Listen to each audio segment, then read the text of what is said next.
প্রিয় বন্ধুরা, আজকে আপনাদের সাথে আমি খুব গুরুত্বপূর্ণ একটা বিষয় নিয়ে আলোচনা করব। আপনারা ভিডিওটা সাথেই থাকুন, সঙ্গেই থাকুন, স্কিপ করবেন না। ভিডিওটা হচ্ছে কি কারণে আমরা কমেন্ট ব্লক খেয়ে যাচ্ছি। দেখেন বন্ধুরা, আমি কোনো কিছু অ্যানালাইসিস ছাড়া আমি কোনো ভিডিও করি না। আমি যদি ভিডিওটা করে থাকি, আগে নিজে অভিজ্ঞতা অর্জন করি, নিজে না জানলে কারো কাছ থেকে জানি, তারপর আমি একটা ভিডিও তৈরি করি।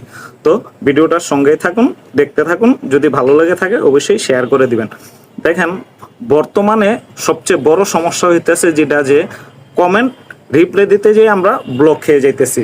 এটা হচ্ছে বর্তমানে সবচেয়ে বড় সমস্যা। আর কয়েকদিন আগে আপডেট জনিত সমস্যার কারণে কমেন্ট করতে গেলেও আমরা কমেন্টে ব্লক খেয়ে যেতাম, কিন্তু কারো কমেন্ট ধরে কারো বাড়িতে গেলে ওই জায়গাটাই বেশি ব্লক খেতাম। কিন্তু বর্তমানে ওইটা হইতেছে না। আবার যারা হোম পেজে কাজ করছে তারা কিন্তু ব্লক খায় নাই, তারা কাজ করতে পারছে।